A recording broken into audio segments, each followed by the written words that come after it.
Muy bien, y continuamos reflejando la realidad también internacional con la crisis social desde Perú, un país en protesta y también en desborde popular. Perú ha enfrentado una gran crisis social desde el 28 de marzo, cuando ha iniciado el paro de transportistas en diversas regiones del país. Esta crisis tiene que ver con protestas, desborde popular y un gobierno que lleva al país a la debacle. Nos vamos a Perú, Juli, para hablar con Nicolás Celino. Es periodista y está en el vecino país. Hola, Nicolás, buenas tardes. ¿Qué tal? Buenas tardes, Nicolás. Muchas gracias por tu contacto. Hola, compañeros. ¿Cómo están? Muy buenas tardes. Muy bien. Bueno, Nicolás, a ver, para ponernos un poco en situación, ¿cuáles serían las claves para entender hoy esta crisis social, esta situación que están atravesando allí en Perú?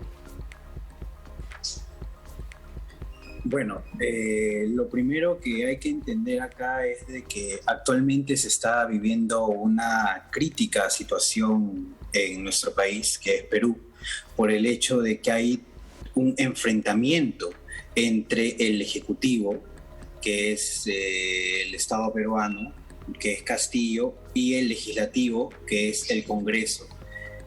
Han habido muchos cuestionamientos, se están dando alrededor del gobierno que ha hecho Castillo hasta el momento, donde se han visto diversos cuestionamientos de corrupción, otros cuestionamientos de que no ha estado haciendo un buen gobierno, y ahora último es lo que ha pasado con el paro de transportistas y con las movilizaciones de diversas organizaciones sociales que han habido actualmente en Lima.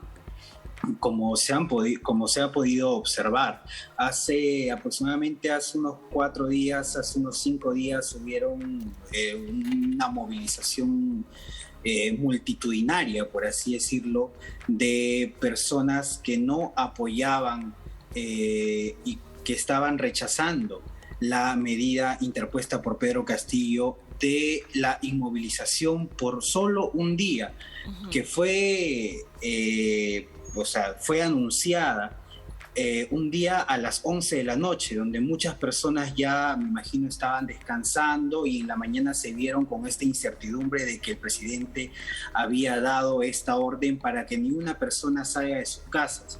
Lo que se había comentado es de que él tenía conocimiento de que, porque él iba a ir al Congreso ese día a hablar con algunos portavoces, iban a haber de igual manera movilizaciones. Es por eso que se da esta medida, y de igual manera muchas personas no respetaron, ¿no? Y salieron a las calles, incluso junto a otros movimientos, otras organizaciones, otros grupos de diversas partes de Lima, de diversas partes del Perú, y es ahí donde se da este momento, ¿no? En donde hubieron peleas con la policía, sí, enfrentamientos, se atacaron, con imágenes realmente terribles, ¿no? La gente en las calles con protestas, bueno, con mucha violencia también, ¿no? Exactamente, y más que todo, compañeros, es en el interior del país, ¿no? Tanto en Huánuco, tanto en Huancayo, ¿no? En Ica, más que todo, en donde ya se han visto aproximadamente 7 muertos y donde la situación ha estado muy dura, ¿no? Bastantes enfrentamientos entre los transportistas, quienes han bloqueado por días la carretera sur, en donde han habido pérdidas millonarias. ¿Cuáles son los sectores? Que aproximadamente 1.000 millones de soles han habido en pérdidas por los bloqueos, más que todo, que han habido en la carretera central, en la carretera sur, donde no se han permitido el ingreso de alimentos hacia la ciudad, y esto incluso se ha hecho de que las verduras, las frutas, los alimentos de primera necesidad incrementen su precio, ¿no? Nicolás, y eso de verdad ha causado... llama mucho la atención, y lo veíamos desde el contexto político, un presidente que ha asumido en julio de 2021, relativamente poco tiempo. ¿Por qué estalla este conflicto multifactorial? Digo, ¿qué elementos políticos allí no acompañaron al presidente? Porque digo, es relativamente poco tiempo de gobierno como para una rebelión tan grande como la que vive Perú. Bueno, una de las cosas que se debe saber acá es de que al parecer Pedro Castillo no ha comenzado, por así decirlo, un gobierno con el pie derecho, ¿no?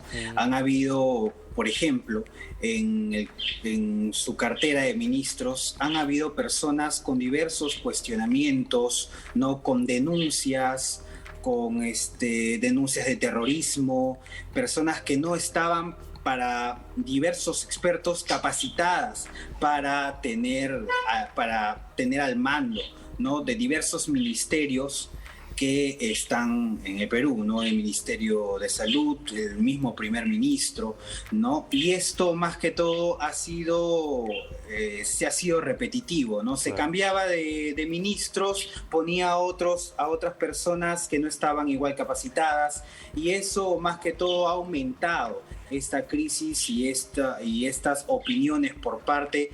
Uno de las primeras personas que han comenzado a criticar el gobierno de Castillo es el Congreso de la República, ¿no? Quienes también han habido bastantes plenos de interpelación para los diversos ministros que han pasado en el gobierno de Castillo desde el 2021, ¿no? Al igual que ¿cuáles son los sectores? Exacto, sectores muy importantes. No, pero ¿cuáles además, serían los sectores sociales que se ven mayoritariamente representados, ¿no?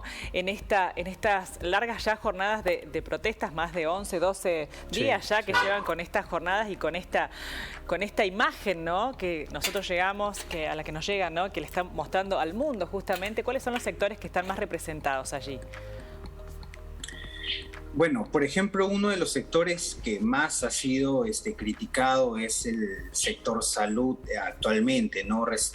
Hace unos días el ministro ha sido interpelado, y es porque se le cuestionó de que el ministro había estado como que opinando y tratando de dar una alternativa, que no había sido una alternativa para tratar el COVID-19, que no había sido, por así decirlo, no había pasado por los requerimientos respectivos, ¿no?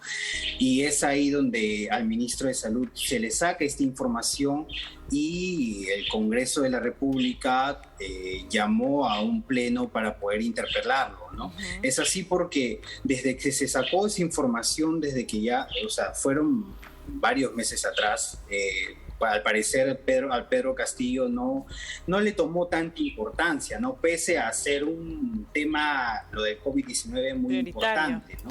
Es están así también con rebrotes ahora, ¿verdad? También, Nicolás. Sí.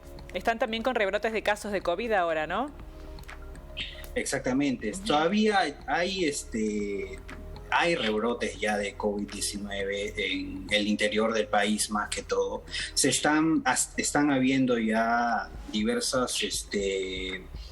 diversas campañas de vacunación masiva, que son 36 horas corridas, 24 horas corridas o 48 horas, ¿no? Para tratar y para contener este incremento de casos, ¿no? Ante una posible cuarta ola de COVID-19, que se suma también a la crisis que está viviendo actualmente el Perú y los cuestionamientos que se están viendo ya a Pedro Castillo, que ya ha tenido dos posibles vacancias, que no se han dado en un momento porque han habido al final algunas alianzas con el partido de gobierno, pero de verdad la crisis política más que todo aquí en el Perú está muy difícil. Nicolás, ¿cuál es el panorama, el esquema en estas próximas horas? ¿Cómo está prevista la estructura de gobierno, las movilizaciones populares? ¿Qué esquema tienen definido para las próximas horas para el Perú?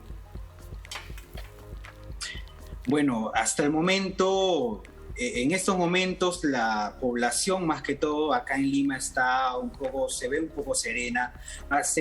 El día de ayer han habido movilizaciones también por parte de gremios del SUTEC, del CGTP, trabajadores, ¿no? Quienes tuvieron una pequeña confrontación en una de las plazas principales, que es aquí en Perú, en la Plaza San Martín, con la policía, ¿no? Ellos, muy aparte de criticar a Castillo o pedirle que vele por ellos, también criticaron mucho al Congreso, quienes quienes ven que ellos están interfiriendo el gobierno de Castillo, a pesar de tener poco tiempo, como ustedes lo han mencionado, ¿no? Pero hay algo acá que se tiene que ver y se tiene que analizar, y es que hace unas horas han publicado unas encuestas en donde se ve que el 76% de peruanos desaprueba el gobierno de Castillo, ¿no? Y es un panorama muy distinto a cuando Castillo salió electo. Bueno, ¿no? allí, Nicolás, tenían fe de que era un gobierno obviamente bueno, pero... Claro, esta situación que mencionás de un 75%... la gobernabilidad directamente, probablemente, con ese alto porcentaje de la sociedad, ¿no? Cambie el esquema de gobierno. Vamos a seguirlo de cerca el tema, Nicolás. Gracias por el tiempo y por la posibilidad de hablar de lo que pasa en Perú. Muy amable, ¿eh? Hasta pronto. Adiós.